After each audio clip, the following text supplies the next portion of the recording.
What's good, everybody? Welcome in to another episode, the second episode, technically, of the Fans First Sports Network I-80 football show. This is not the second episode of the I-80 football show. I haven't counted. I wish I did. Are we over 100 episodes? We have to be over 100 episodes, right? 3 years in. What is this, year 4? No, we're entering our third season. We're entering our third season. One per week. Yeah, that's 52 weeks in a year. We haven't recorded every single week, but we've recorded most of them. And then now we've been doing double lately. Yeah, we have to be 100. We might be. We're just going to say we've reached 100. Yeah, and just never noticed. Yes, that's how we do. So welcome into Fans First Sports Network, and the college football feed. This is a Monday as you're listening to this, and this week is the first official week. So if you're listening to this, come back on Tuesday and Wednesday and Thursday and Friday and Saturday, and I even think they may have said Sunday in that email. So every day of the week, some days we have more than one podcast. Like this, we doing it. As of right now, it's just us because we're the only non-new podcast on the feed. So we have a bunch of episodes. We did again. This is the first official day, and it didn't make sense for the first official day to be the last episode of our 2023 season preview and then make you go to a totally different feed to find the other episodes. That's why we're all over the feed, but that is not going to be the case. And by the end of this week, there's going to be 5, 6, 7, 8, 9, 10 different podcasts, whatever the actual number is, in this feed coming to you weekly, covering again everything. The Big Ten, SEC. Those are my shows. We have the I-80 football show, which you're listening to. I'm doing another show with another guy named Wesley and occasionally Dante called The Power 2. So Mondays and Thursdays, you get me and occasionally Dante. And then there's going to be the ACC. There's going to be the Big 12. There is gambling. There is a preview podcast. There is a recap podcast. It is gambling. I don't know why that made me laugh the way you said it. Like, there's gambling. Because there's gonna be some people that want to listen to a whole podcast about gambling. We got it all, baby. We got it all. Speaking of other things, as we get started, first and foremost, if you're listening to this, go to Apple and go to Spotify, which you can now do. Give us a 5-star review. If you mention this podcast and you put a question or something, we'll answer the question. Also, follow the podcast on I-80 Football Show on Instagram. Yep. You can also follow my other podcast at Power 2 Podcast on Instagram. But first and foremost, that is something that you've done for us. We have something for you. And by we, I mean Fans First, because I didn't pay for this. They're trying to give you, and if you get it, that means I didn't get it. They're trying to give you 4 free tickets to an NFL game of your choice for week 1. I think that sounds interesting. How do we sign up for this? That's a great question, Dante. I'm going to tell you. All right, I'm going to tell you right now.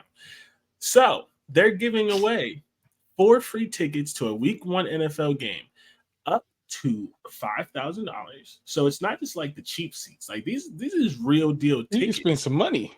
Real deal tickets. And it's real easy. All you have to do is go to contest.fansfirstsports.com and fill out the information. I've done it. The information is as follows, if I remember correctly. Contest.fansfirstsports.com. You go there, you like the Facebook, you follow, because Fans First started in NFL. So there is a NFL podcast for all 32 teams. So you like it, the Facebook page, you follow your favorite NFL podcast for your favorite team, and you sign up for the Fans First Sports Network mail bag. It's not a mail bag. What are those things called? Newsletter. That's what it's called. 3 things. Sign up for the newsletter. Well, okay. So this part, low-key, I'm doing from memory because I did it. This is not in the read, but I actually want to give you exactly how to actually do it. You sign up for the newsletter. You follow your favorite team, and you like the Facebook page, and you'll be put in for a contest to win 4 free tickets to any Week 1 NFL game. I feel like by the time I finish the ad read, you should have already finished it. Like, come on, let's get to it. And I will pretend to be happy for you if you win it. I will pretend to be happy. But if you win it from here, you at least got to give us a 5-star review and mention I-80 because I'm hooking you up. I want everyone to succeed. I just want to succeed more. Yeah, that's it. I just want us to succeed more. Absolutely. 4 tickets. 4 tickets. I could sell 2. No, I'm just playing. Do I even have 4 friends? I mean, it would be 3. Do I have 3 people I'd want to go to it? That's crazy because I probably do. But it's one of those things where like the hating in you is like, I would go, but do I like you enough to let you go for free? You know what I'm saying? Like it's like if me and 3 other people were planning to go and we were all paying for the ticket, that would be great. But do I like 3 other people enough to give them a free ticket? I feel like you at least gotta split my hotel. It depends on the person. Like the first initial people that I would invite, I probably wouldn't charge. But if I have to get to option 5, 6, 7, I'm gonna be like, hey, I gotta pay for gas. You got at least I got an NFL ticket, paying here ticket for you, bro. Man, $50, bro. Yeah, like some. You feel me? I was just thinking, like, I know people, but like, do I know people I want? Do I like anybody that much to give a free ticket that I didn't have to pay for? Like, hey, you laughing? That is a good question. I'm just saying. And if you win and you're like me and you don't have 3 other people, you can invite me and Dante. We'll pull up. I will be there. I give you the $50 too. You know what I'm saying? I've never been to an NFL game, so you haven't? I went to a Browns game. It was interesting. Baker Mayfield was there. It sucked. He was awful. Okay. That defense was probably good to watch though. Oh man, it was great. It's funny when you it's funny when you watch on TV and you see how he runs, not even how he throws, not like how he runs. He run weird. And then seeing it in person at like real speed, I was like, oh no, he really thought he was somebody. Like you thought you were outrunning NFL D linemen and linebackers running like that? Not with that speed. He run weird. He has very poor running formation. Yeah, it's crazy. Oh my God. But the one thing about him, is that he's going to be able to stay in the league because he's not an alcoholic like Johnny Manziel. So he's going to be able to stay in the league. 15 years just by not being an alcoholic. Yeah, because did you hear that his parents robbed him? Who? Baker Mayfield. How did he invested $12 million in his family's company and don't know where the money went? They robbed him, dude. Spanked his ass. That's like he's literally doing an actual review of the company and stuff. Like they spanked him for 12. I'd be making fun of Aaron Rodgers, but I hear with Patrick Mahomes and now this, him cutting off his family completely is making a lot of sense. Wait, what you mean with Patrick Mahomes? Remember him, his brother and his wife being very annoying? Oh, that's different. But that's different. we wouldn't know nothing about him. Hey, hold up. I'm holding. Let's talk about it. All right. Patrick Mahomes don't like his brother. Nah, probably not. He don't. And you want to know how I know he don't like his brother? When did you find out he had a brother? Did you find out he had a brother when he was in college? Did you find out he had a brother when he was drafted? Did you find out he had a brother when he Well, was his brother was there that day. Or okay, but fine. I don't remember. But I have to go back and look. Like I didn't. Right. Or like me, did you find out he had a brother from his wife's social media? I found out that he had a brother because he went viral. Both of them went viral doing something stupid on his wife's social media, right? I guess it was his wife. I thought it was his. I don't know. The brothers. Okay, either way, it was on social media with Brittany, right? Okay, that's all I'm saying. I didn't find out from Patrick. I didn't see nothing, none of that. But that's what I'm saying, though. From Brittany, Patrick don't like his brother. I mean, because I seen his mom, I seen his dad up in everything. I knew his pops. I knew what his pops looked like. And you hear all that my dad was a professional baseball player. You got the whole life story, and he just happened to forget he had a brother. Like, I'm just saying. Look, he might find his brother just as annoying as we do. That man has never once in a public statement mentioned his brother, nor did he speak out for his brother, which I wouldn't either personally. But especially because it's like, I already might not like you, and then you go embarrass me. It's not even just that. Insulting a woman. Here, this is how I look at it. I look at it. Other people speak up, like my brother would never do that. Silence. And last thing I gotta say before you go, did you watch Quarterback? Nah. I don't think his brother was in it at all. Like, I think he was in a clip because they did some things in like the family home. But I mean, it's not about his brother. It's about Patrick. His wife, his kids, his dad, his mom, his best friends. They was all in there. His brother didn't have a single speaking part, a single interview. Hey, everybody else did. Listen, he don't like his brother, bro. It's sad because it's crazy. If he really wanted to, he probably wouldn't have had his wife speak either. Because she's okay. I'm not going to comment on that. Well, I mean, she has been just as annoying as he has been, but it's his wife. But he chose her.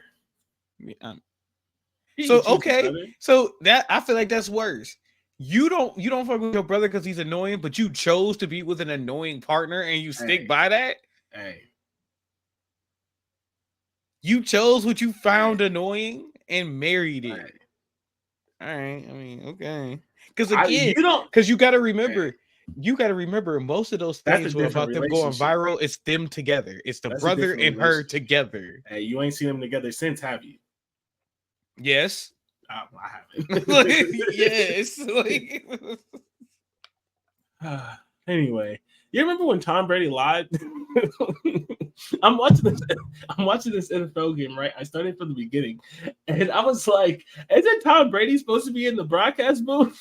That man's a liar. That's why Not you only don't that. Not only that, like, really... and people really believe Tom Brady was going to be in the broadcast booth.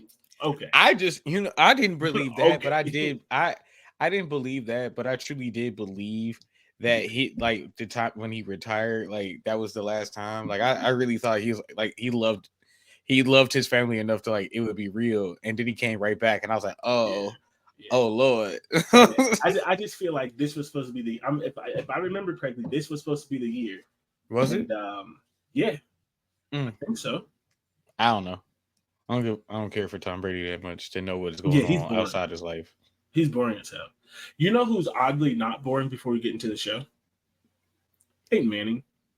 And this is coming from a Peyton Manning fan. He has an awkward, like a weird comedic timing, and it surprised me because when the Peyton and Eli show was announced, and I love Peyton Manning, I was like, why would I watch? Well, that? Have you never saw him do when he hosted SNL?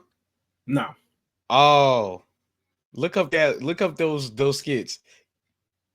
And like I knew he might have been a little funny in like a kind of like in a little way, like his commercial where he was like throwing the football at the kids, like that was funny and stuff. But like that's from SNL. That's not a commercial. That's from SNL. Yeah. Okay, so I seen that skit, but I haven't seen the whole thing. Yeah. So like that. Okay, so like that was a little funny, but I was like, man, because everything you hear about Peyton Manning, and then he retired, and people weren't afraid of it anymore. And you hear about how he was like this crazy like prankster, but like people were afraid to prank him back because he was Peyton Manning. So like he would do like all of these like crazy pranks on like players and the coaching staff and all this other kind of stuff, and then people would just have to like eat it, which makes it so much funnier. Like honestly, Because he easily probably would have just let people do pranks on him, but he knew he had power. So he was like, man, I'm just waiting on the day somebody takes the advantage and brings me back. I just know they was punching the air when Peyton Manning pranked them, and they couldn't do nothing. It's like, if I prank too hard, because he was funny when he hosted the ESPYs. He was funny in that. I think I did see that one, and but that was like in other interviews. But did he host the ESPYs before the Peyton Manning show? That was after. Before. Was it? Okay. Mm-hmm. Eli's not that funny. Peyton's definitely. I think they're funny together. They are. Peyton is oddly funny though, and it's kind of weird. But I find it. But like Tom Brady's like just a dry sack. Like he's just like. I feel like not Peyton, but Tom Brady. No, because Tom Brady's been on podcasts, and remember, he's kind of funny. No, he's not. Tom Brady is kind of funny. No, he's not. I haven't found that man funny at all. I don't like listening to him talk. And he be having insightful stuff. So I would look at Tom Brady in the broadcast like Tony Romo, but probably not as what's the word? He probably wouldn't be as charismatic. Like I don't think they have the same type of personality. Yeah. But like I've seen him do podcasts and stuff like that with like other football players. Like he's been on the Pat McAfee show. He is kind of funny. It's actually annoying. It's annoying. Tom Brady actually is a little bit funny. His social media post after the Super Bowl though, that was funny. That was funny. Oh, that drunk at throwing the trophy. Yeah, like he has funny moments, but I don't know that he's funny. Like I don't know that I want to really listen to him. But I digress. I don't know if I want them in a broadcast booth. I would listen to like a podcast if they like discuss football and discuss like certain moments in his career and stuff like that. I'd probably listen to, but I don't know about it in a broadcast booth. But I said the same thing about Tony Romo. I like Tony Romo as a broadcaster, but that's just me. I didn't dislike Tony. Like I thought Tony would actually be kind of interesting. I didn't think he'd be this good, but I thought he'd be kind of interesting. I thought he'd be terrible at it. Do you know? And I mean this. I mean this as a compliment because a lot of football players are weird. Do you know who the whitest man of all time is? And he's just cool with it. Phillip Rivers? Kirk Cousins. Oh. I watched quarterback and like Kirk Cousins is just like he's the chain stuff, white dad. Like so the chains and all that stuff after they was winning games last year. That was his teammates making him do all that. Yes, yeah, which makes it funnier because he's so comfortable being himself that he could be the butt of the joke. Mm-hmm. But like he's just like an average white man who happened to be like 6'5" and good at football, and it oddly made me like him because like he's just like, yeah, when I go home I like go like when it's off season I like go to the lake in Michigan and like hang out with my kids. He's like I have no fashion taste. My wife dresses me. I literally just put on whatever she tells me to wear. He's like I go to practice. You could tell that by how he plays quarterback though. Yeah, it's just like I go to practice and then I go home and hang out with my kids. And I'm just like, that is like the most basic plain thing I've ever seen. And it actually is like I kind of like it because like so many people. And that's the cool thing about sports and like football and things like that is like he's so different from some of his teammates and things like that. But I just thought it was cool that he's just like, nah, I'm just this like boring middle-aged white man. I don't know. And like if I wasn't playing football, I'd be like, because I was gonna say I don't know. It might be controversial, but I feel like Joe Burrow is forcing it. That's just me. It comes off a little forced. It's like he's trying to be cool because it was put on him, like the monarch, like the whole idea of it was put on him. That's just me. I think it's a bit forced. I could see it. I refuse to talk bad about LSU Joe, but I could see it. LSU Joe. No. LSU Joe. All right. Okay. Don't get it right. Don't get it twisted. What do you mean get it right? I did. He won a whole champion. He won a championship with them. Don't get it twisted. OSU Joe. Did he even ever play a down for OSU? OSU. Did he ever Joe. play a OSU down? Joe. OSU Joe. I'm going to assume no. OSU Joe. I'm going to assume he never played a down. I honestly couldn't tell you, and it doesn't matter. OSU Joe. That's his name. And that is how he would be referred to from this moment on. But no, I just thought it was funny. And I really don't want anyone to I really don't want anyone to like take offense to that. Like, I'm not trying to be offensive. Genuinely, he's just like the most like boring middle-aged white man, and he's just really good at football. And it's just like, I don't know, find it interesting. Like, I like when simplicity, man. Yeah, I like when people are just themselves. And like that makes the things like the chain and other things like that like funny, because like you're just like you're cool with like being the butt of the joke. Like, when this season's over, you're gonna like he literally has a house that he built on the lake in Michigan, and he just like goes home and like reads stories to his kids. And it's just like, wow, you're normal. And I think it's also so many NFL quarterbacks are not normal. Like, so many NFL quarterbacks are not normal. Like, they just like they have to like buy into this like stick and this like evil personality, this like huge thing. And he's just like, meh. Like, I could be at home like reading stories to my kids and like riding around on my tractor. You really call this man OSU Joe? 10 games played in. Hey. Only 29 completions. 287 yards. Hey. He has his completions. His completion in yards is one game. Joe. And that's so sorry. Ohio State Buckeye, Joe Burrow. Okay. No. End of story. It's not how any of this works. It's exactly how it works. Anyway, speaking of Ohio State, let's talk about Michigan. We're gonna take a quick break and let you all reminisce and think about that. Hey, it's cool to be yourself.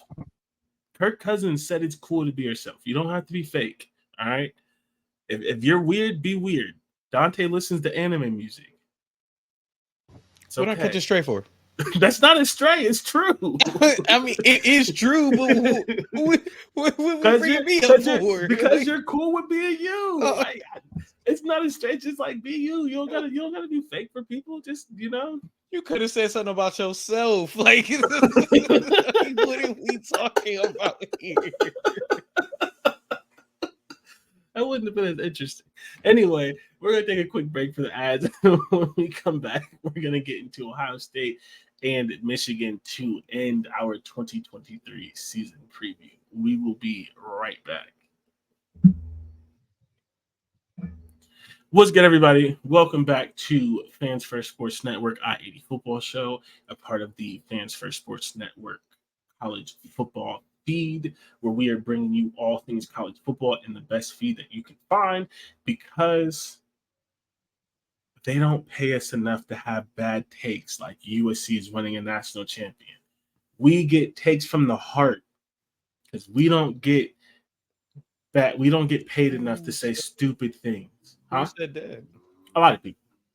And I hope that they watched. And I hope that they watch. Yes, and I hope that they watched the game last night and saw them give up 28 points of the 28 points to San Jose State. I saw a statistic that said they gave up 28 points.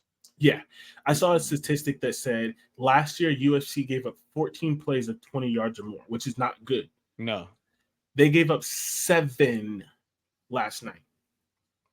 Now here's 7. Here's my thing, though. How could you so confidently say that about a team that's not the best in their conference? Well, they think that they're the best, and their conference is dead, legit dead. They think that they're the best in their conference because they don't know football, and they got paid to say that. Anyways, USC could even beat Alabama. They would. Oh my God, they would get spanked up and down the field. Okay. You know who is good at football? Unfortunately, it's very fortunate because it makes the Big Ten look good. No one cares. Michigan is very good at football, and Michigan is going to be very good at football again this year. Yeah. Michigan is the 2-time champ in the Big Ten. And until further notice, which is hopefully this year, but until further notice, Michigan is the best team in the Big Ten. Now, actually, I don't think that's true. But until further notice, yeah, they are the winner of the Big Ten. Question, because I saw this. Do you think, yes or no, that Michigan could win a national championship this year? Yes. Okay. Why? I don't think there's like a strong favorite that is like overwhelming favorite. Like Georgia has problems, Ohio State has their issues. Those are the only two teams that really work. I guess because Alabama's not being talked about going, but I'm gonna always bring them up. But I don't think there's like an overwhelming favorite that like I can't see Michigan not winning the national championship, especially since I see them winning the Big Ten for a third time. So I think Michigan could beat Ohio State again and would lose to literally any other contender for the playoffs. I don't think any other contender is that overwhelming of a contender. I don't think Michigan is that good. I just think that I don't think that they're bad. I don't think that they could ever win a national championship. And there's a thing that's going around, and it's one of those sports things that could be true, could be not, that people just say sometimes. And like maybe it means something, maybe it doesn't. But there's this saying that Michigan is made to beat Ohio State. Ohio State is made to win a national championship. I think that, and I think, in my opinion, we've seen it the last 2 years, seeing that they lost to Georgia, which, okay, like it's Georgia. That's fine. But then also lost to TCU. I think Michigan has put, I just don't. Oh, Lord. Against anyone that is not USC, I wouldn't pick them to win. They would spank USC, though. Well, USC doesn't play defense. That's not even why. Like, USC is a worse version of Ohio State. They would just bully. Like, Ohio State's not tough, but USC is soft. Yeah, true. So, but I'll say this: if Ohio State's built to win a national champion, that's just a weird sentence to me. That's all.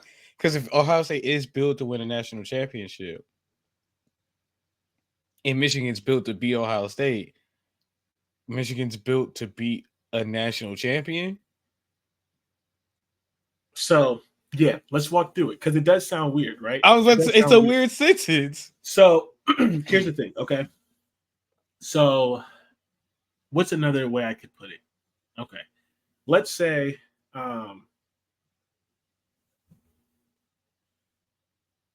what's a good way to put it? Okay, so I guess the best way to put it is this. To be a national champion, you have to be well-rounded. You have to have some luck. You have to have this, right? I think Michigan was so down because of what was happening to Ohio State. They built their team.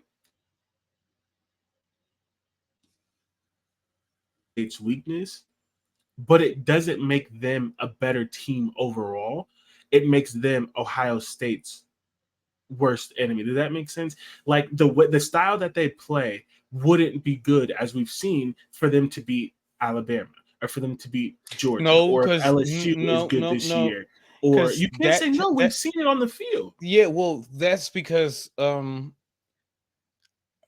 quarterback play, sadly, but that play style has beaten Alabama and has beaten Georgia. From who?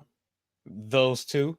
No, it's no, because Alabama has beaten Georgia playing that type of play style, and Georgia has beaten Alabama. And literally 2004.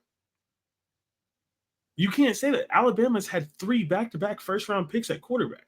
They have back-to-back first-round wide receivers. They have a legitimate spread good offense. They're not playing power ball no more. Stetson Bennett, not an NFL player per se, but they were throwing the ball deep and accurate, and they have a tight end that runs a 4-3. Like, it's not the same style. Michigan plays like it's 04. You can't, like, still to this day, you can't name a good wide receiver on Michigan. Their good tight ends are mid. They run the ball by giving their 2 running backs 40 carries a game and praying that their quarterback doesn't throw an interception. Which, and that is exactly what you need to beat Ohio State, because Ohio State is soft right now. But that is not going to work when you're singularly focused on one team and you need talent in other areas. And I'm not saying you have to agree with me. That's my opinion. And I think like there are people who have said that, but that's why I don't think they could win one, even if I haven't changed your mind. I do think they could win one. I think they have a good enough defense to win a championship. And I think, again, going against, depending on the team, I don't think there's an overwhelming like how last year, how everybody was, it's Georgia, or the year before, Georgia. I don't easy think money. I don't think Georgia was an overwhelming favorite last year either, but whatever. But I mean, compared to last year to this year, it was easier to say Georgia than it would be today. So, okay, just very quickly, because it's the Michigan preview, let's go through the teams that we think. Let's agree on a list of teams that we think could win a national championship. And then you tell me that you think Michigan would beat them. So we have Georgia. We have Ohio State, but that doesn't count because they've already beaten Ohio State. Wait, you think they could beat Georgia?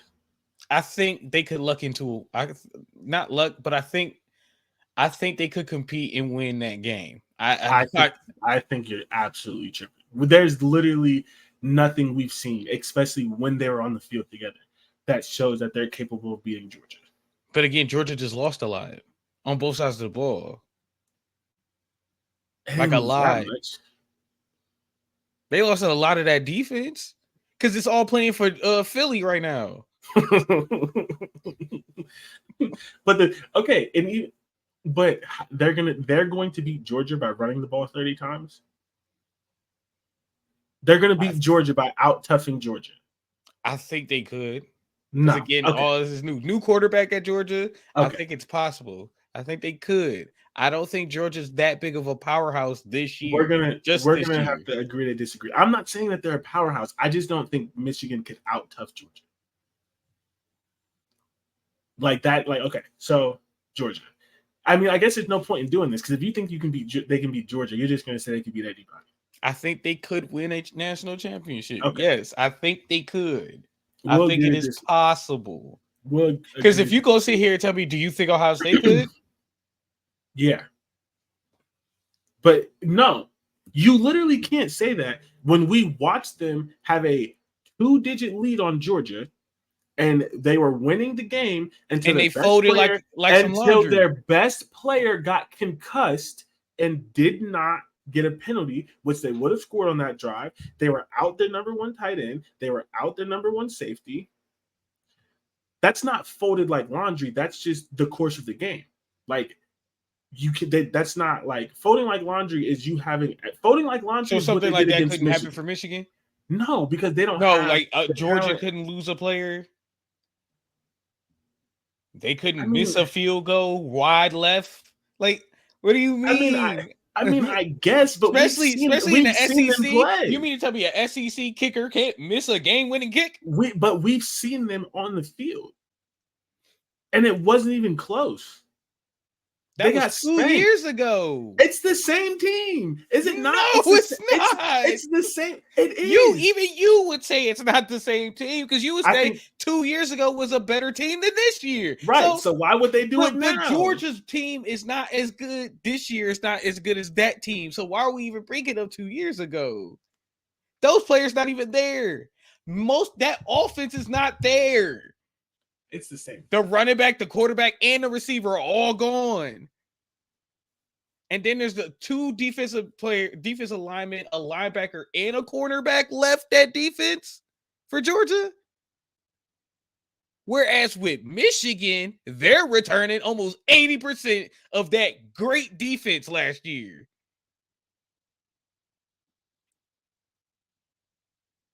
They would get it ain't possible? No. All right. Okay. But you know it is possible? Michigan spanking Ohio State again. That is absolutely possible. And you just said that team is All right, I don't understand. I don't get it. I don't get it. I don't get it. I don't get it. Michigan is set up. They are created in the image of the flaws of one team. They're not created to win a national championship. They're created in the flaws. But if those flaws of one in that team, national contender that you think can win one, but it's one team. All right, I'll tell you this: if they both found their way in the playoffs, and then in the national championship game, there goes that possible win because they could possibly beat them. Okay. And you just said it. You got me there. You got me there. That's fine. That's fine. So, and the likelihood, mate, at best it's check. At best it's check. Because you still need that's like a 1% possibility that they both make the playoffs. It almost happened. Oh my god. It didn't. They got spanked by TCU. It didn't almost happen. It was a possibility last year. But what I'm saying, it was a possibility last year. And then they got spanked by a team nowhere close to Ohio State's caliber, nowhere close to Georgia's caliber, nowhere close to LSU's caliber, nowhere close, which LSU's a whole nother thing. Nowhere close to Florida State, which is also a whole nother thing. The way Michigan makes the national championship, which is not going to happen, is USC somehow finds a way there, and then they beat USC by like 24. Oh my God. I want them both to miss and then play each other in a New Year's Six game. Like, USC's definitely going to miss. There's nothing ever that would make me root for Michigan. Like, I couldn't root for them, but boy, that would be fun to see. Michigan Clemson in the national championship game. What did you say? Michigan Clemson in the national championship Dante, game. Do you really cheer for Michigan? Do you want me to finish this episode, bro? I'm just asking you. You said there's no way. I had to ask. That is the go Tigers. You still got that jersey laying around? That is the sickest thing you've ever said. Nuts. No, it's not. Yes, it is. Bro, there's nothing that would make me root for Michigan. But beating Lane Kiffin, not Clemson, and that coach. I just wouldn't watch. Like, I literally just wouldn't watch. I'd go touch grass. Like, I literally, that is like the first national championship of my life I wouldn't watch. I would cut off my phone. I wouldn't even put ESPN on.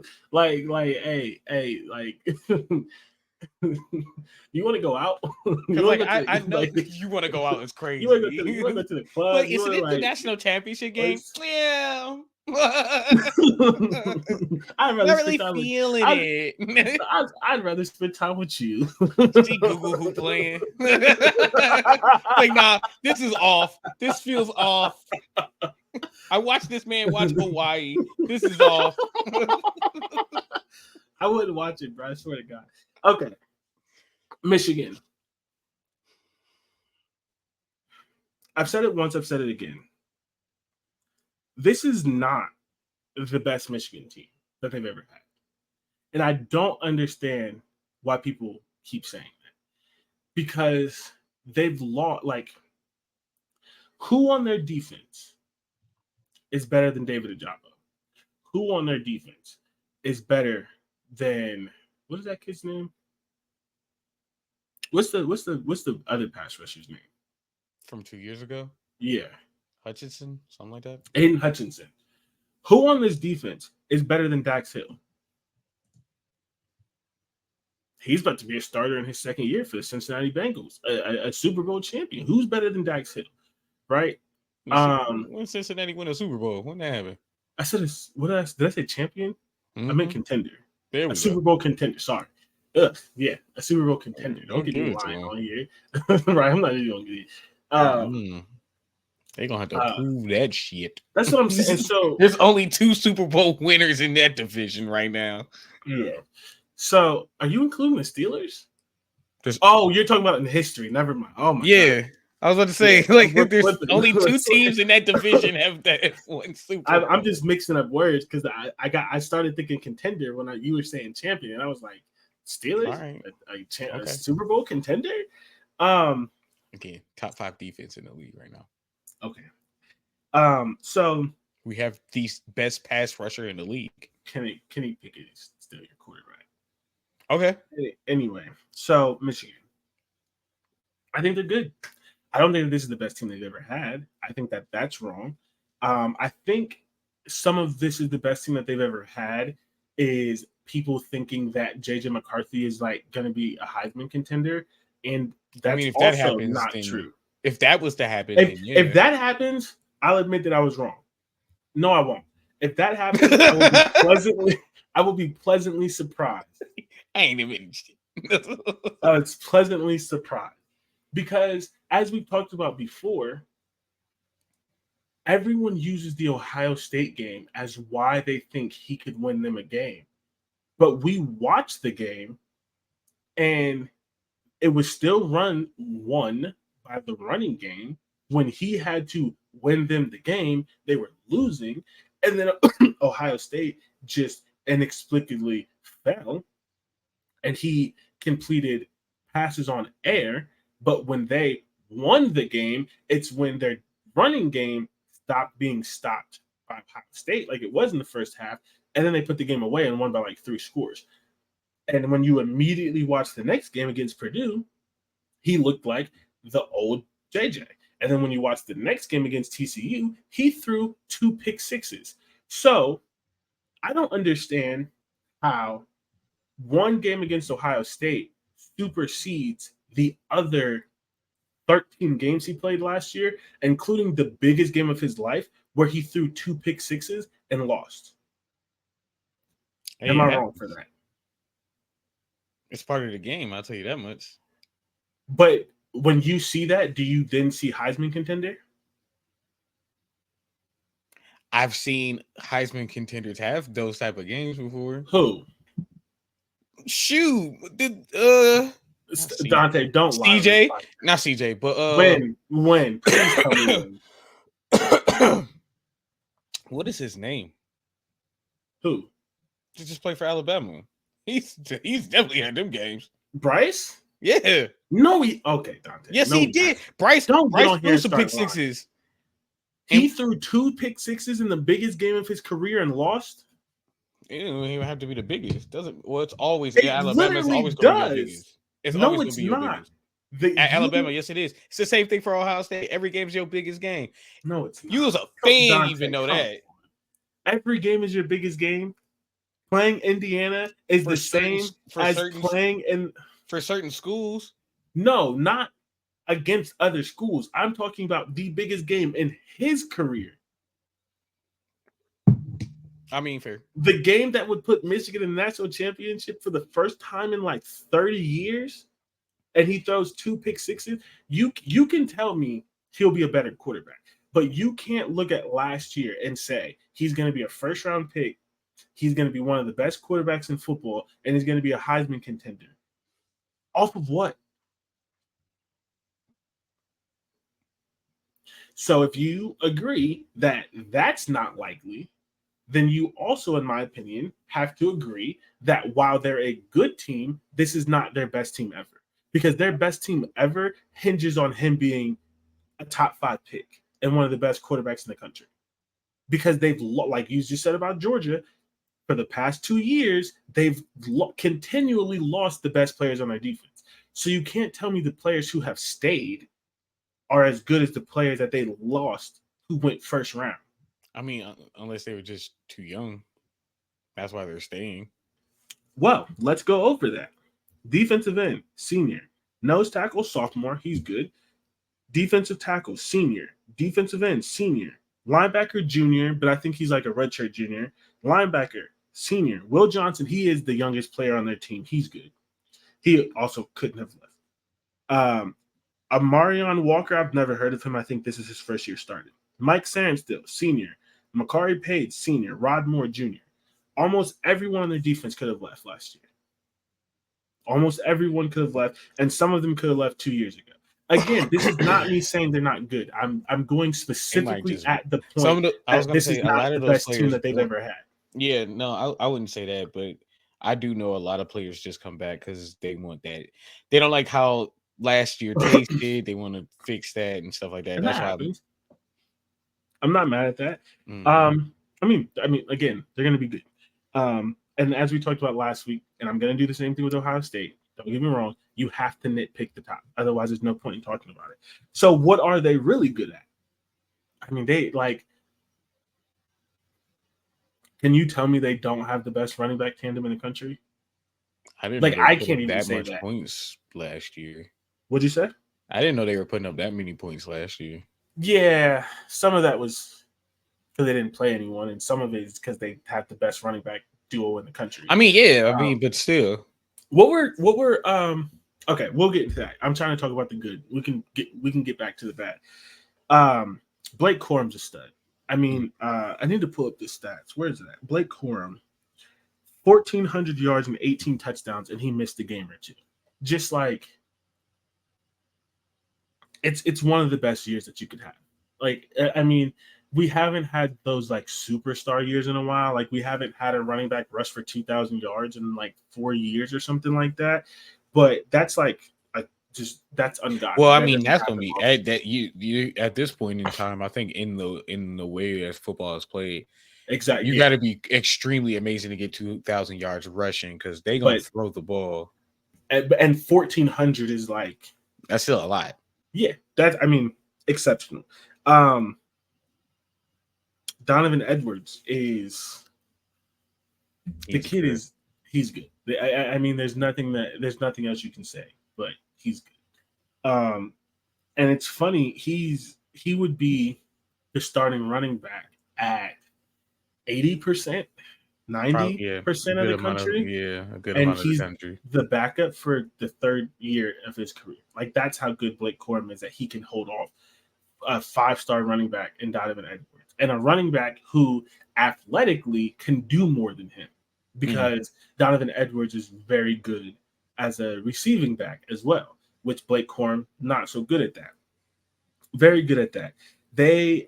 I'm because they've lost people again and they've had to bring in some transfers. I'm not going to say that they have the best offensive line in the country, but it's going to be top five. It's top. It's going to I'll be say top. that for sure. It might be. It could end up being maybe the best still in the Big Ten.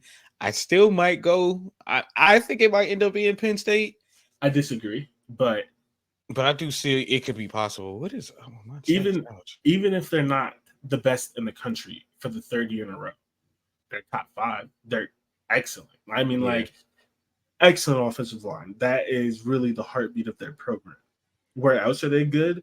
Will Johnson, corner stud, young guy. They have him for another year. He's really good. I think they're a tad overrated, but they're linebackers. Junior Colson and Michael Barrett, very good. Very good. I do think they're a tad overrated. I think that you can run on them a little bit more than you should be able to for their hype, but very good. I think that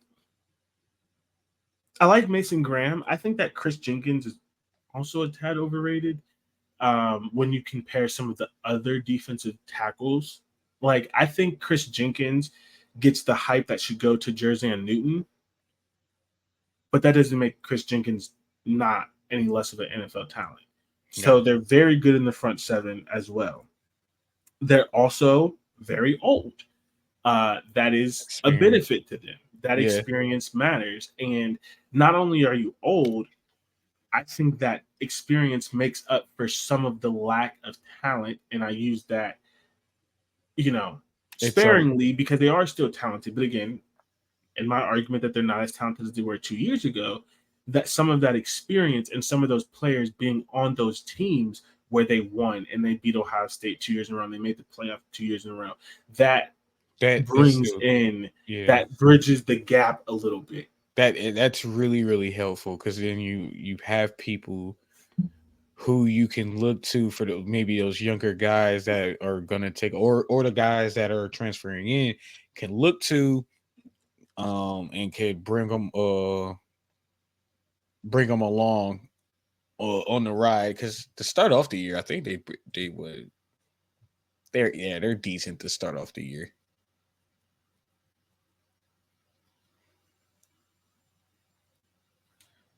Yeah, with that, all that experience, I can see now.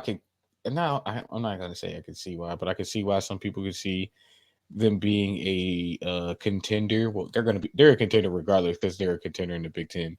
So I can see them being a national champion contender because of all that experience, especially when you just said that they have playoff game experience in winning the Big Ten experience. So Yeah. So here's the thing, and this may be controversial, it may be not.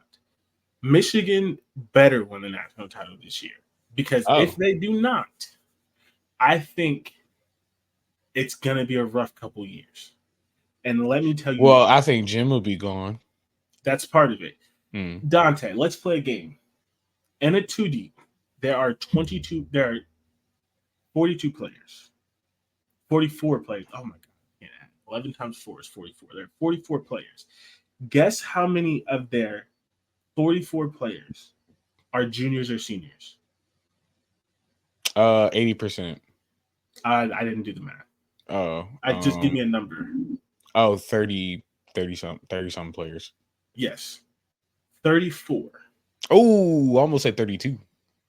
You'd have been very close. Mm-hmm. So, granted, are they going to lose all 34 of them? No. But of that 34, over 20 of the 34 seniors. They're going to lose almost all of them. Mm-hmm. So, unless does everybody now from future on, like even years from now, everyone gets that extra. Okay. I think this senior class is the last one that gets it.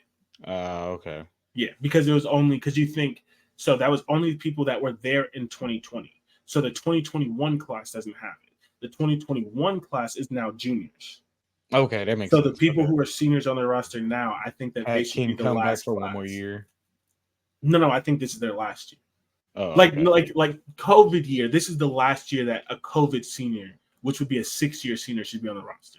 You still have those seniors who are maybe in their 4th year and they redshirted, so they have their 5th, but that's typical. I think that this should be the last season that anyone has a 6-year COVID senior on their team. So you have the seniors who are running out of eligibility because of COVID. You have the seniors who are running out of eligibility because of just regular stuff.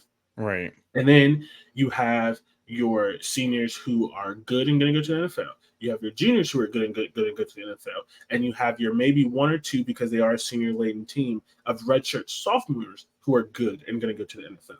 Mm-hmm. They're going to lose a majority of their team. 77% of their team. You're a little over it. 70% of their team, 77% of their team is juniors and seniors. You know what else is going to happen? As you mentioned, they're going to lose Jim Harbaugh most likely.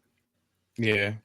Unless he might be trying to go back to he's been thinking about it. Well, I don't know. I don't know. I've never heard him actually specifically say that he's been thinking about going back into the coaching the but NFL. He's tried very hard every single year. Yeah. He also hasn't signed his contract extension. This is the last season on his contract. Oh. Unless they make him the head coach, which I'm not sure that they will. You know who else they'll probably lose? Their defensive coordinator. I was going to say offense, but him too. Mm. So there's a chance that they lose 77% of their 2D, their head coach, their offensive coordinator, and their defensive coordinator. If they lose their head coach, they're not going to lose that offensive coordinator, unless that offensive coordinator goes with Jim to the NFL. I think they would just hire him on because they know they would need to. I agree that they should. I don't know that they will. Michigan has a thing with Michigan men, and maybe he counts as a Michigan man now because he's the offensive coordinator. Also they haven't. I don't remember the last time they've hired a first-time head coach. Mm. So that's a game that we don't have to play. We don't know. Yeah. But as of now, unless they hire one of them as the head coach, there's a very real chance they lose 77% of the roster, their head coach, offense, and defensive coordinator. That's tough. That is tough. Let's play the schedule game. If recruiting's been done right, though, I mean, it should. Oh, it hasn't. No. Like that's not a joke. That's not hating. They're the only team in the country who has beaten Ohio State 2 years in a row, has been a national championship contender for all these years, and is about to have a recruiting class outside the top 10. And it's gotten so bad because Ohio State and Michigan fans argue all the time on social media. it's gotten so bad that Michigan fans have resorted to, we don't even care about recruiting. Why do you care about recruiting? There's literally this guy who was like, oh, wow, Ohio State celebrating recruiting. And someone pulled up a tweet of his from May when Michigan had the number one class, and he was celebrating having the number one class.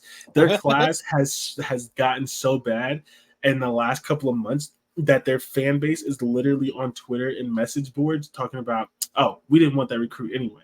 Oh, you can recruit all these 5 stars. We're still going to beat you, which is cool. You can say that because you have beaten us. But the thing is, you weren't saying that in May when you thought you were going to get the number one recruiting class. Yeah. So they haven't recruited well enough, which is a whole nother thing. So let's play the schedule game. Did I miss anything important? I don't think so. We've been talking about Michigan and Ohio State sporadically through these past few weeks that I don't think so. Okay.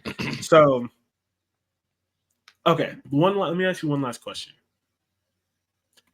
So you think it's a possibility that they could win a national championship? Yes. Do you think, I know you agree with me now, but do you think there's a possibility that we could be wrong on JJ and he actually could be a Heisman finalist? I will say this. There's 2 answers. One, anything truly is possible. Anything is truly possible. So let me say likely then. Become a Heisman contender? Is that what you're asking me? Mm-hmm. Oh, no. No. Sorry. Finalist. Because anyone Heisman can be a contender finalist? for a week or 2. That's the like. No, just because I think his teammate will be one over him.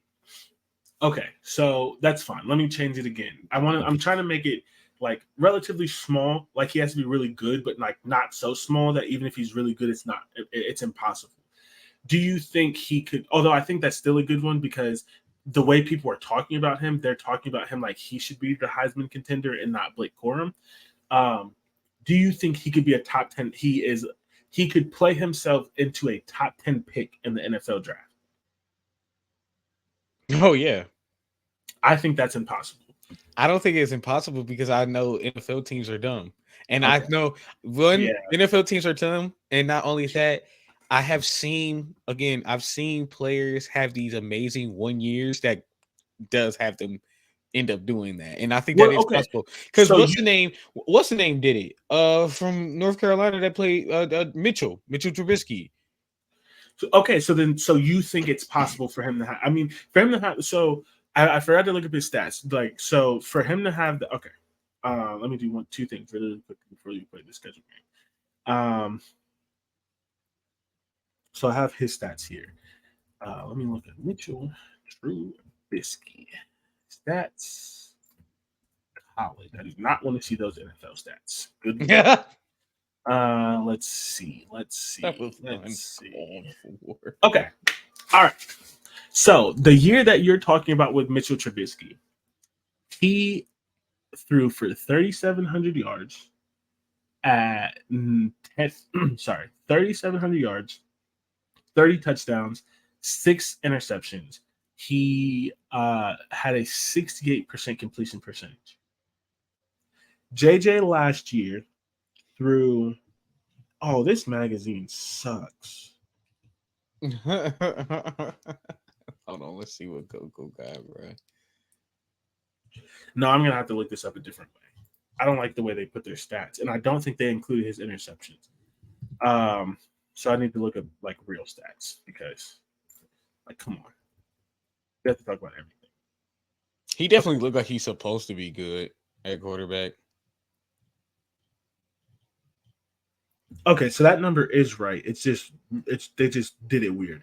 Okay, so again, Mitchell Trubisky, his last year, 3,700 yards, 30 touchdowns, 6 interceptions, 68% completion percentage.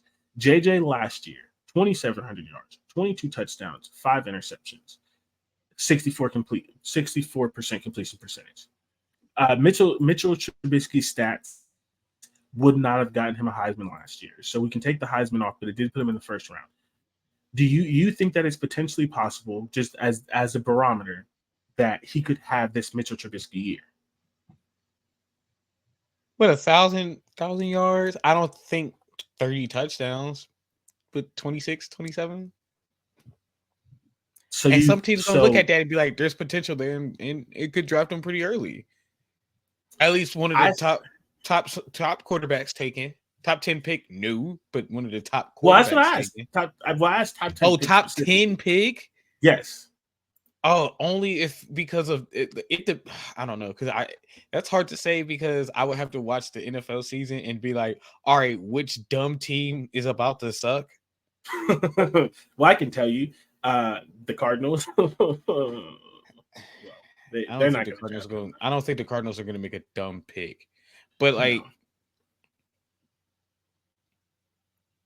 do I think a team like Chicago would do something stupid like Chicago did and get Mitchell Trubisky way too early? Yeah. They're not going to draft JJ over Justin Fields, even if No. Justin Fields has a bad No. Again, I've seen it happen. We've look, we've gone over it the past 3 years how certain teams I would think just draft all of those guys were better prospects, except for Zach Wilson. I think all of those guys were better prospects than JJ, though. I would take JJ over Zach. I don't know how. Oh my god! Don't. Are get you me taking started. who you taking Mitchell or JJ? I'm gonna take Mitchell. That yeah. And it's hard because we saw what he did in the league. But if we're trying to remember what he looked like in college and as a draft prospect, He didn't have that much in college. That was his I mean, only time playing. Yeah, I mean it was one good year, but it was better than. I don't think that JJ is capable of that. I think Mitch accidentally was capable of it. And again, I who mean, did he that's go fine. against again? What division is that? But who has JJ looked good against? But again, Mitch Only looked good against a very weak conference, and then But once do he you got, remember? But but do you once remember once Michigan's once schedule Mitch had to last go, year? but my thing is once Mitch had to go against actual talent, and I don't even think Mitch got a fair shot. He did. I still don't think he got a fair shot. But either way, you don't. Your answer was no, unless the team is dumb. Unless the team is dumb, and again, so And many you can teams never, are dumb you every can never, year. So yeah. like I guess anything is possible. Schedule. Michigan's schedule is also super pretty soft. easy to start off. Just all of these are wins. I don't even want to read them. Just win. Okay. East Carolina, win. UNLV, win. Bowling Green, oh my God. Bowling Green, I'm sorry. Rutgers, win. Nebraska, win. Minnesota, win. I've seen Indiana, win. Bowling Green's name a lot these past few years. Michigan State. Here's the thing. That's going to be the first. That's a win. It's a win. That's going to be the second time they go against a tough opponent, only because MSU is only tough with them. That is the only time Michigan State. I was literally gonna say the same exact thing. Like it's a win, but like that's a game that like they could lose on something like really, really stupid. Because like Michigan State like remembers that they press criminal charges on like 4 of their players and comes out and wins the game. I forgot about that. Oh, like Michigan State winning that would have nothing to do with football. It would have everything to do with the fact that like you really press charges on us. Okay. Yeah. All right. I still don't think Michigan State has that in them, but it might make me watch the game. Like that's going to be the only time Michigan State looks competitive. So I would if I were you. Yeah, basically. Purdue, win. Penn State. This is where it gets interesting. And I don't know if I believe my prediction, but we've already talked about all the other teams involved, so I'm stuck. Yeah. I'm going to do it. I'm not mad. I'm going to do it. I can see it happening. And I'm going to explain it when I'm done. Penn State, loss. You have – what do you have? You have lost 2, right? No, I have a win. Do you have them going 12-0? I thought you had them going 11-1. I did. I changed it at the last second before we started the show when we talked about Penn State. The last second. Yep. So you have okay, that's right. So Penn State, I have a win. I have a loss. You have a win. Mm-hmm. Maryland, win. Ohio State, I have a loss. You have a win. So here's the thing. Okay. Maryland's not going to beat Michigan. But they also do have their 3 toughest opponents in back-to-back games at the end of the year. Yeah. For whatever that's worth. I think, even if you disagree with me about it being Ohio State, I think they lose one of those for sure. I don't think that that's fair. Out. I think they lose one of those for sure. That's fair. Even if they beat Ohio State. So let me explain very quickly why it's going to be Purdue, but yeah, no. Let me explain very quickly because I feel like I should, and I feel like it's fair because we say all the time that we explain our takes, and it's not fair to go to Ohio State and leave this here and just say it and not defend myself. So I say 10-2 because of this. As I agreed, I do think that Penn State is going to be better. I think that Penn State is going to be salty going into this game because of how Michigan ran over them and disrespected them last year. Mm-hmm. I think that despite the fact that I'm not sure how good Drew Aller is, this is a bet that while I don't think he's as good as people think he's going to be, he's still going to be better than Sean Clifford. That's a bet on that. He could be next year what people think he's going to be, but as I've always said, I think he needs another year. I don't think that's fair to put on him. So I mean, y'all do it with y'all freshmen. We do, but that's the standard at Ohio State, and it's still unfair for them. It is like no one's saying it's fair, but it is also the standard. And don't come to Ohio State if you're not prepared for it. And that's what and that could be the standard. It's not. They're trying to set. They're trying to set now. I would need to see it. I don't believe it. I'm not going to say that. Fair. That makes it even more unfair because you've allowed a lot of shitty quarterbacks for like the last 15 years. Okay, and then you're going to get one and be like, now you have to be the best quarterback in the country. Okay, yeah, that's how that works. I get that. That I do understand. Yeah. So, and here's the other thing. It's at Penn State. If this was in Michigan, I would probably.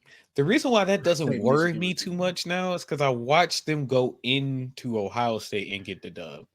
Penn State is I think not too long ago they did the same thing with Penn State, but it wasn't this Penn State team. With a freshman quarterback that you don't really believe in. But they have a much better offensive line, as you like to say. Mm-hmm. They have a defensive line that people think is the best in the Big Ten.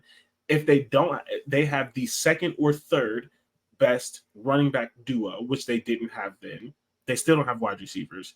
They have a really, really talented, I'm not going to call him a linebacker because I don't think he's a good linebacker. They have a really, really good, talented defensive weapon in Abdul Carter. Mm-hmm. They have Chop Robinson, who is a top 3 defensive end in the conference, which they didn't have. Like, it is ultimately a much better team than what they've had. Like, it just is. Like, yeah. So that's why I can't say that in comparison to 2 years ago. And so I think that they're more even. Honestly, part of the reason I'm picking Ohio State to beat them, aside from the fact that they haven't beat Ohio State, where they have beat Michigan more recently, is in Columbus. Because if it was flipped and Ohio State had to go to Penn State this year, I might also have them losing. I do think in college there is a little bit of that. There's a lot more home field advantage that plays. Yeah, I think that they are more. I still think. I'm not sure who's more talented between Ohio State and between Penn State and Michigan. That one's hard for me, but they're more equally talented than they have been recently, which is why Michigan has been beating Ohio State. And so I think with that, you add in the fact that they, again, could, because I don't think he's going to be bad. I just don't think he's going to be what people think he is, which is a Heisman contender, a better quarterback, one who is more able. They can play. They have the better offensive line. They have, for the first time in a while, they might have a better defensive line than Michigan. I'm not sure about it. I'm not sure about it because I don't really trust. I think they're opposites. They definitely have the better defensive ends. Michigan may have the better defensive tackles. Because my problem with Penn State being the best defensive line is I'm not sure I trust their D tackles, even though they have good ends. But this isn't the Penn State episode. This is the Michigan episode. So that's why I have them losing that game. Maryland, they're going to win it. Ohio State. Here's the thing. Until the end, Ohio State showed something in the Michigan game. Now, did it matter ultimately? No.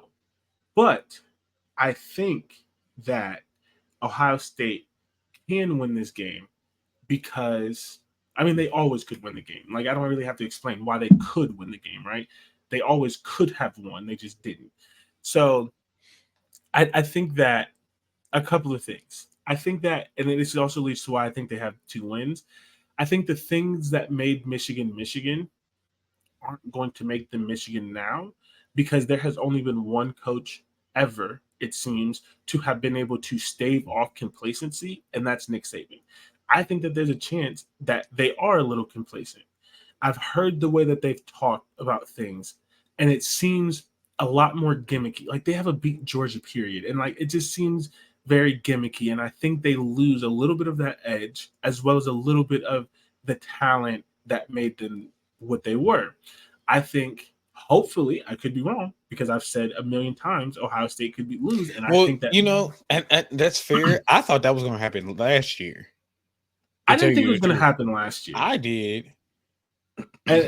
But you don't think I'm crazy for thinking that could happen this year? No, not fully. But I did thought it was going to happen last year. I thought Jim was going to be satisfied with getting the 1 and just being like, I got 1 and calling it a day. I really did. So let me stop talking. I've given my purview.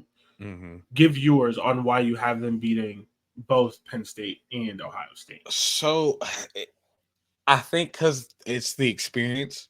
I think out of those 3 teams, I think Michigan probably has the most experience returning, and that plays a really good part. You're right about the possible complacency. I'll give you that, but I think experience also helps with that.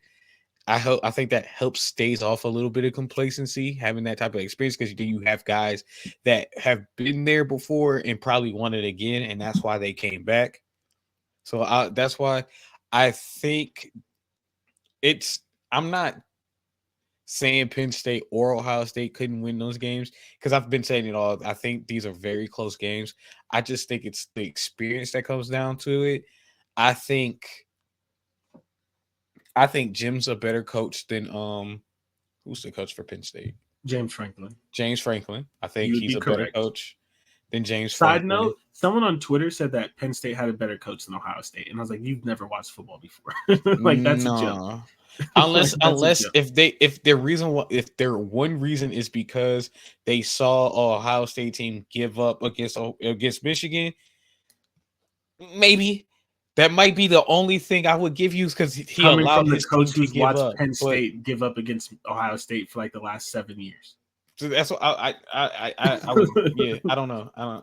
I've seen stupid mistakes, because I've seen, like I said, I saw a dumb mistake being made by a coaching staff in Penn State, and then I saw Ohio State's team just give up. So it is a little different, but I wouldn't say that. I wouldn't say that Penn State has better coaching than Ohio State. That's just weird. I think they have the 3rd best, maybe 4th best coaching, because I think Illinois probably is the 3rd best coaching.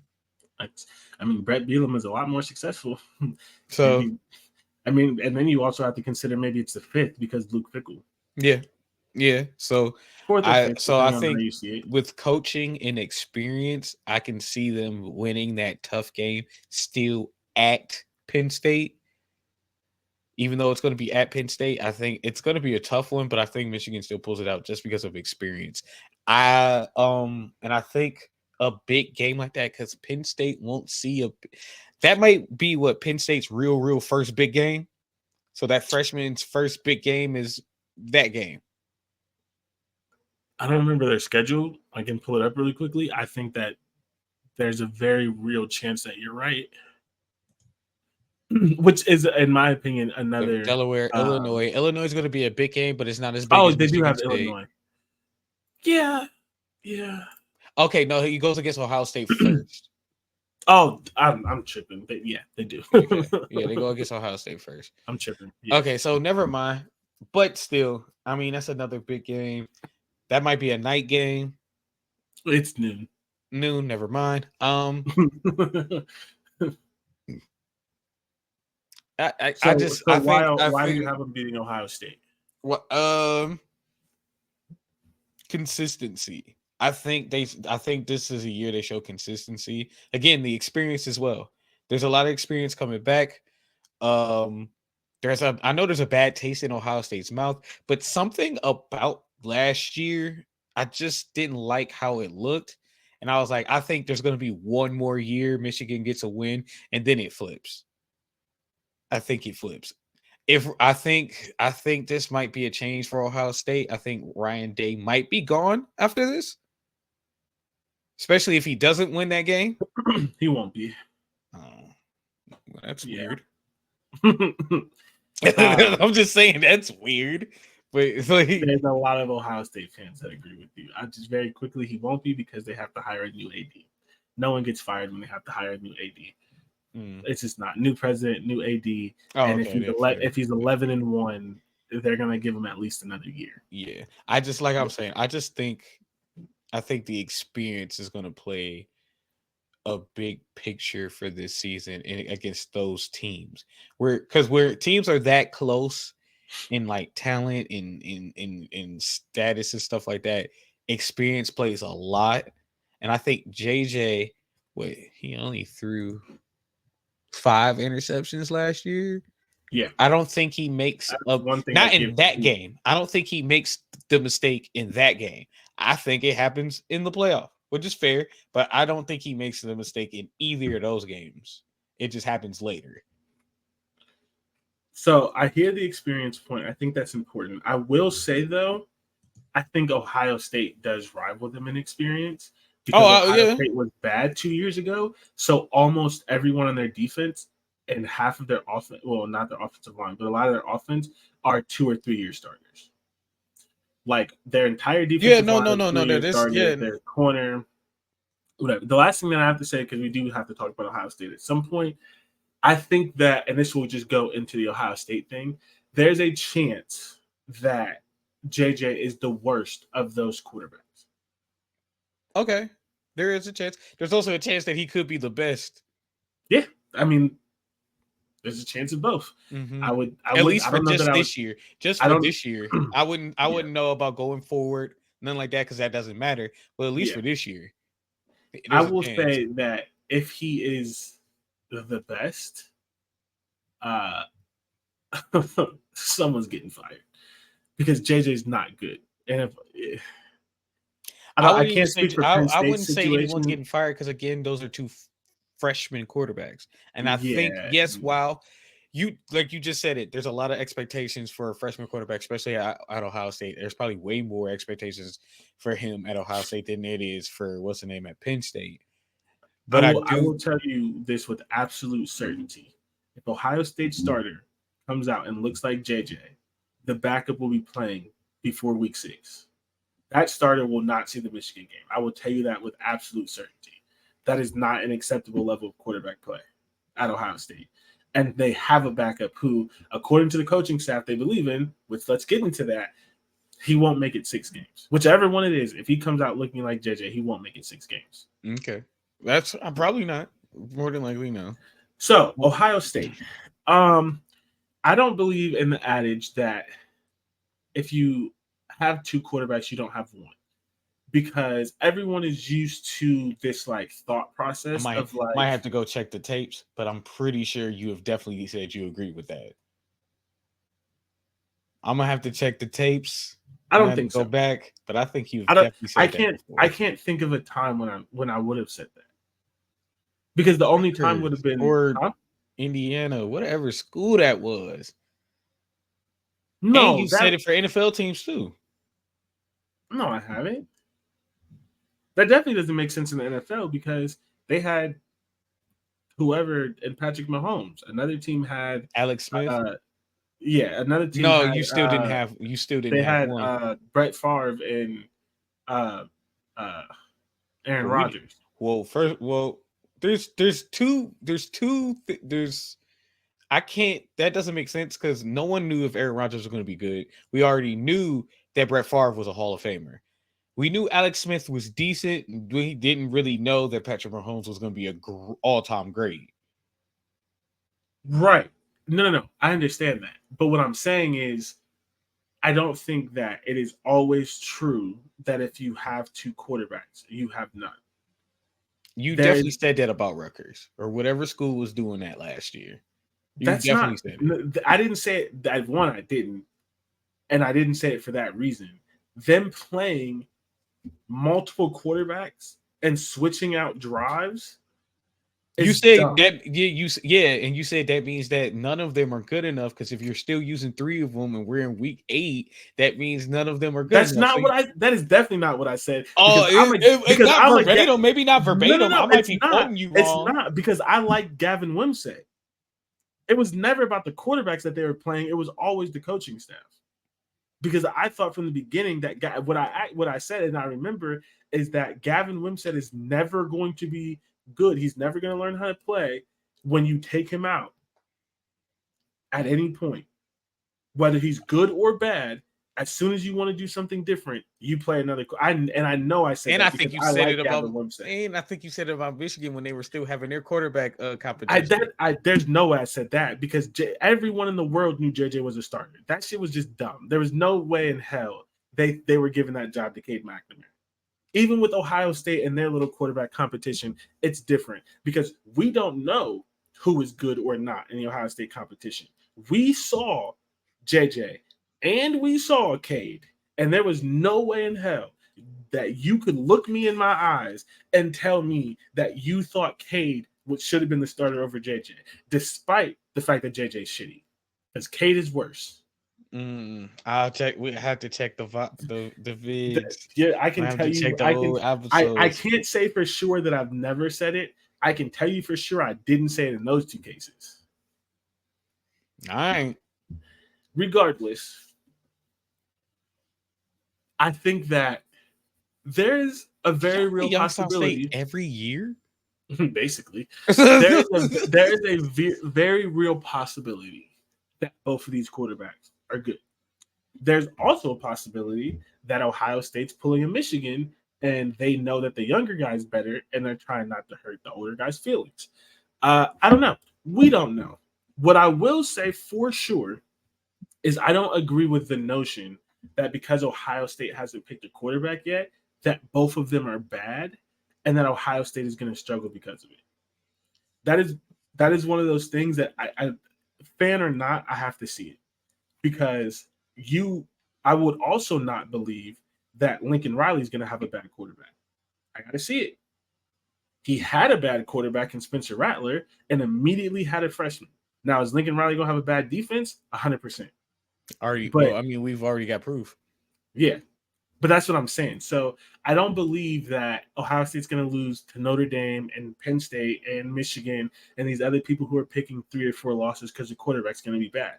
3 or 4 losses is a lot for their school. Yeah, like Ohio State hasn't lost 3 or 4 losses in more than once in like 10, 20 years. And the one time that they did it, their coach got fired for something that wouldn't be illegal now, and Luke Fickell wasn't ready to be a head coach. Yeah. So, also, let's go through. Do you want to do the good or the bad first? I don't care. I need to actually get to them. Oops. Okay, so let's do the good. Because everyone knows the good. The good, wide receiver. The 2 best wide receivers in the country. 2 easy first-round picks in the country. Also the good, they probably have a first-round guard in Donovan Jackson, who's a stud.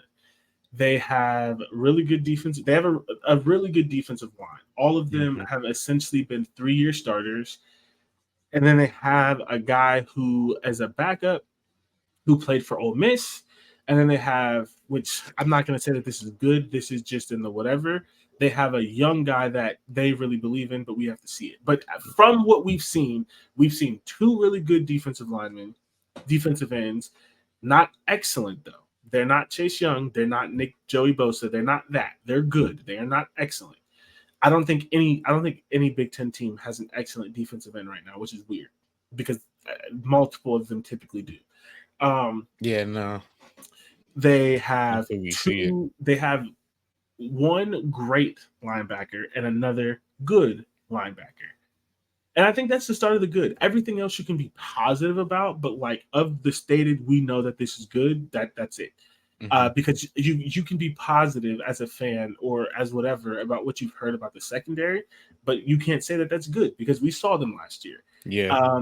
You can't say the entire offensive line is good because they lost 2 tackles and a center, and all 3 of them could be first week starters in the NFL. Yeah, and then even then, that's sometimes we saw that line get overpowered or a little they get look a little soft from time to time. So Yeah. I yeah, did forget one other good. They may not have the best duo, but they have the best running back room possibly in the country. Because of all of the injuries they had last year, they have 5 running backs who have played and who have been good against good competition. And we've seen it because of all the injuries they dealt with. They have Travion Henderson, who was a star his freshman year. They have Mayan Williams, who is very good, not great. Dallin Hayden looked like a future I don't star think he last gets year. enough. I don't think he gets enough touches. I mean, he's gotten enough touches every year, so I'm not going to say that. I think he might have had more touches than Donovan Edwards. Maybe not because he was a little injured, but it's up there. I'd have to look that up. Dallin Hayden, that's 3, looked like a stud. Chip Trainum, not a stud, but he's good. But he was the starting running back at UCLA or somewhere before he transferred to Ohio State to be a running back, and then they made him back to be a linebacker. Then they made him back a running back, but he was a Division I starter somewhere on the West Coast. And then the only one that we haven't seen is just kind of like we've heard really good things about because he tore his ACL last year. It's Evan Pryor, but Evan Pryor was supposed to be the 3rd running back last year, and he was supposed to serve the Donovan Edwards role of 2 years ago, where you had your 1 and 2, and then you had the 3rd running back that you came in and threw passes to, and like had some electric plays. Like he was going to be that last year, what Donovan Edwards was 2 years ago. So, do they have the best 1-2 in the league? I don't know. Possibly. It's up there. It's in the conversation, but they absolutely have the deepest room and can stomach injuries, which they did last year. So that is another good that we know is proven.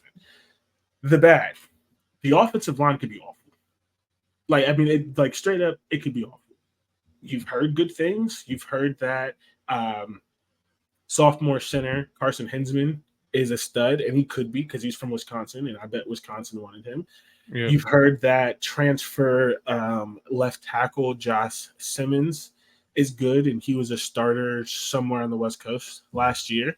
And you've heard that they're happy about Josh Fryer, who started 1 game last year when DeJuan Jones was injured. But they could be dog shit. Like, it's very possible. Yeah, it's very possible. The quarterback could be dog shit. Yes. Is it likely? I doubt it, but anything's possible. They could have and even if it's not dog shit, right? It could not be exceptional. Yeah, and then the biggest, and I think the biggest problem, and we haven't really talked about it with any of these teams, special teams, and that can come. That could be one podcast. I know, but I think a lot of people get that could be one side of the ball that could really, really make or break a team. And like, you know, just kicking, missing field goals. Like again, I said it. You said it before. College kickers, shoot, NFL. You say it more than I do, but like, yeah, because they stink. Yeah, and I get your kicker last year was not that good. Ohio State. No, he made every kick but the one he needed to make, which is frustrating. That doesn't matter to me. You're as good as when I last saw you. All right. Yeah. Speaking of, Michigan doesn't have their star punter or kicker from the last 2 years. So, if we're going to talk about special teams, Ohio State's special teams are awful, and they have a full-time. I don't even want to get into it. They have a full-time special teams coach and I don't know why. Nobody knows why. He sucks. He's garbage. Yeah, and like, that's what I was going to say. They didn't give up many like scoring plays, but there'd be times I just see stuff on special teams. You're like, it's like, ugh. You can't do this on special teams when you know your defense might give up a play. Like I don't like.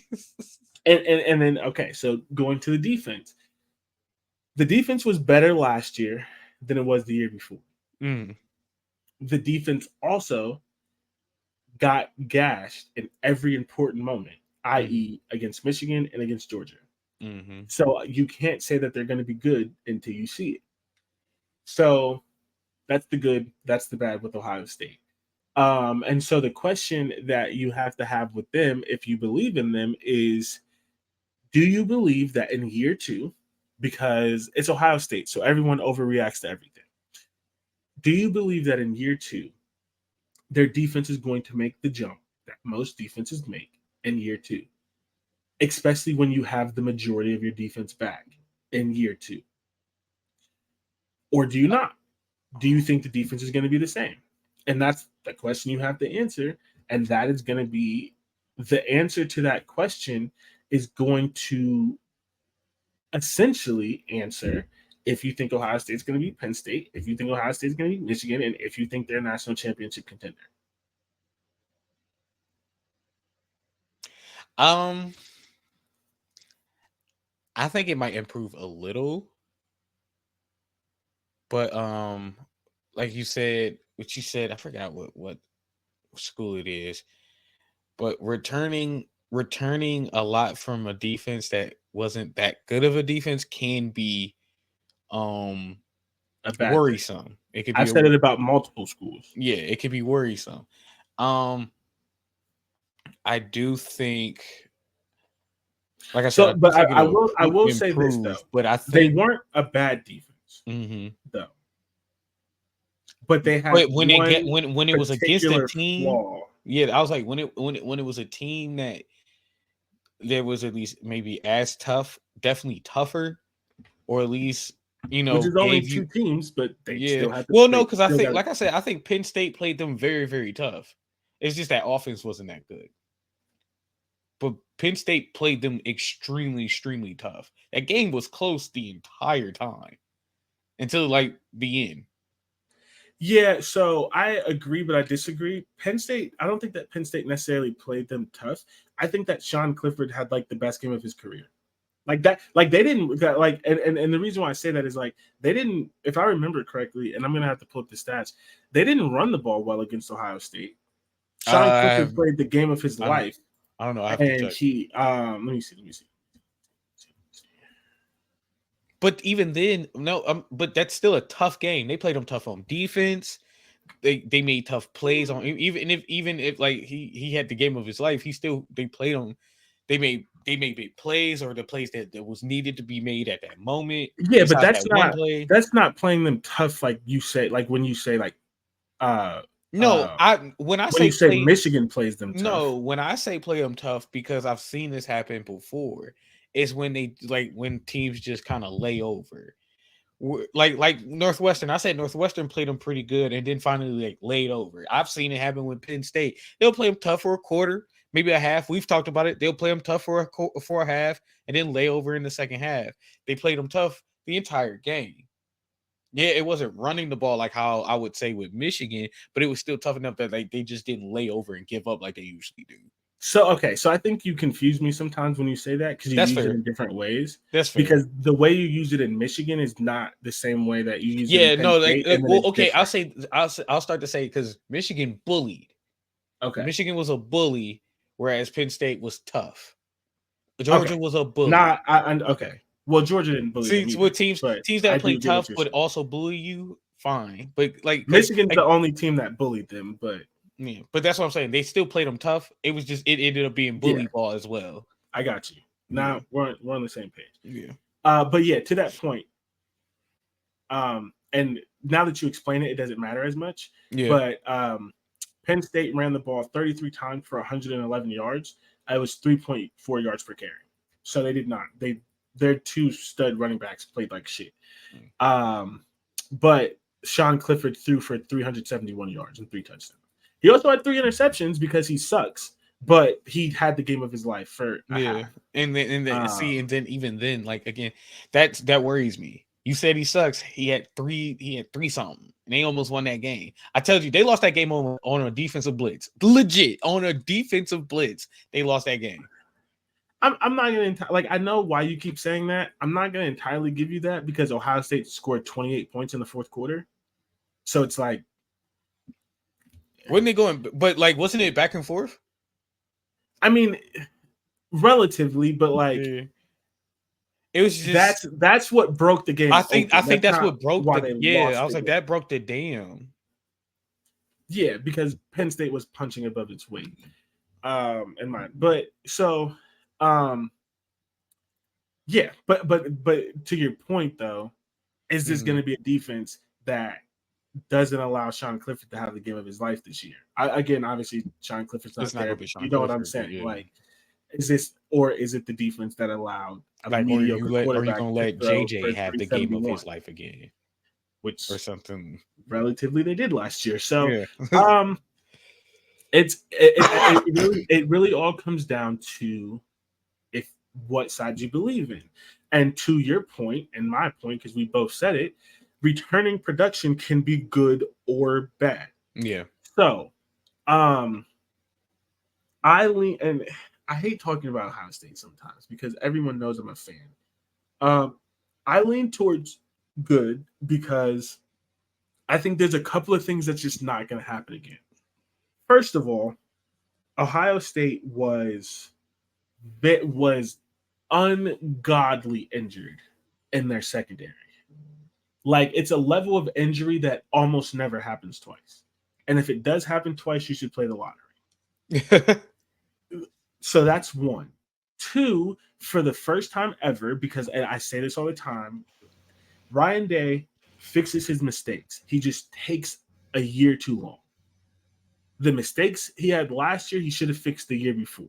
He let them happen last year. Now he fixed them here. Well, Ohio's they had different problems to start the year than where it finished. no. I get why you say that, but as someone who like really pays attention to them, the problems they had at the end of the year could have been fixed because as fans we knew it was going to be an issue, and he just ignored it. Well, I mean, but at least from what I was seeing, they couldn't stop the run for a good amount of the time, and then it flipped, and they couldn't stop anybody from passing the ball. So that's not the problems that I mean though. Oh, okay. It's Those like, are the problems I saw on that defense. though, yeah, I'm not talking about the defense per se. I'm talking about the entire team. Ah, got you. Okay. But to the point of couldn't stop passing the ball, they were ended up being ridiculously injured. They were also very very young. Almost everyone who contributed in that secondary last year was a true sophomore. You know what they didn't do, except for one player? They didn't go into the transfer portal to get depth and or experience. Mm-hmm. That's the type of things that I'm saying of like the passing defense got worse because they got more injured, but they couldn't maintain because they were injured and they were young and they didn't have depth because they didn't fix it. When everyone who looked at the roster was like, hey, all of your starting corners are true sophomores. They're all 18 and 19 years old. Where's the senior? Where's the depth? Where they had like 4 scholarship corners last year. That's what I mean by things that you see coming.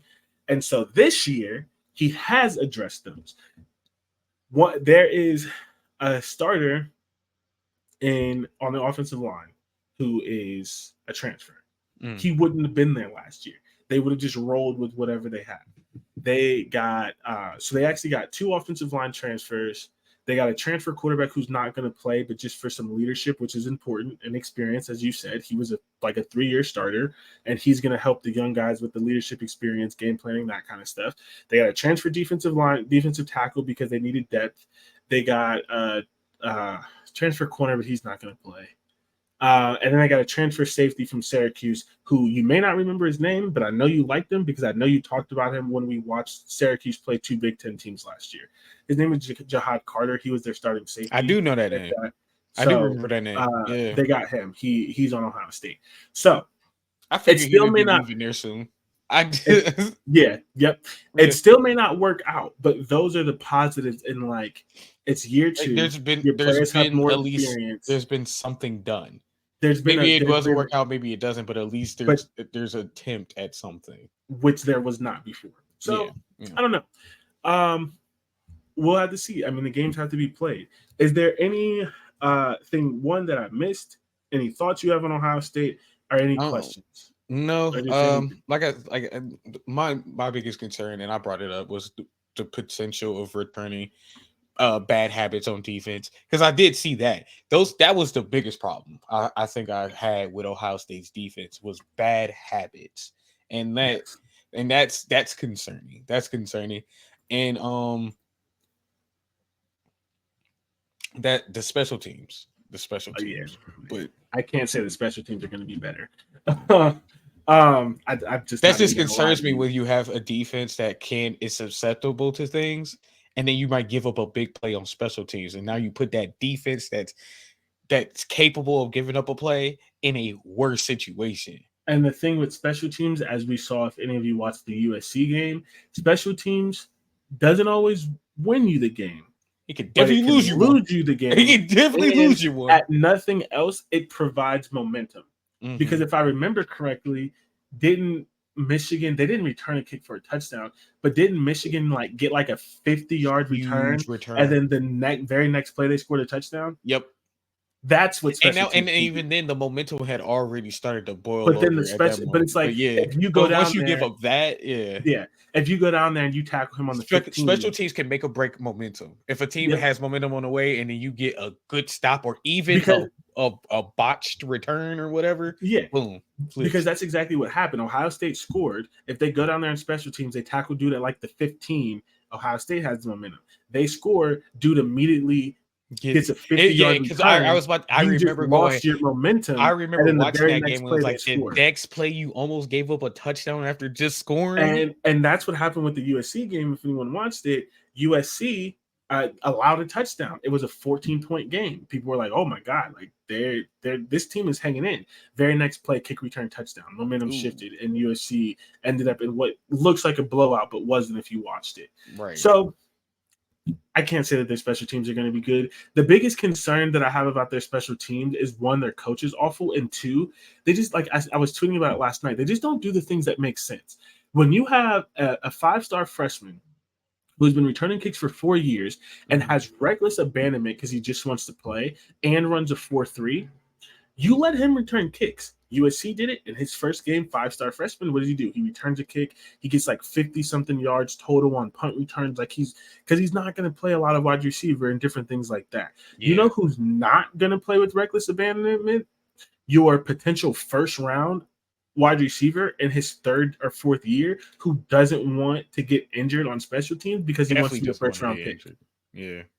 It's just like, even if he could do it, he's not going to do it. Yeah. So it's He just dumb shouldn't stuff do like it. that. He definitely shouldn't. Yeah. That's what the freshmen are for. Because at this point in time, my career sadly is more about the future than it is current school stuff.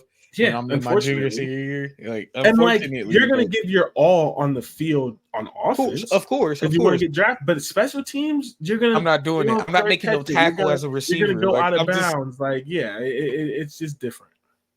Yeah. So Ohio State.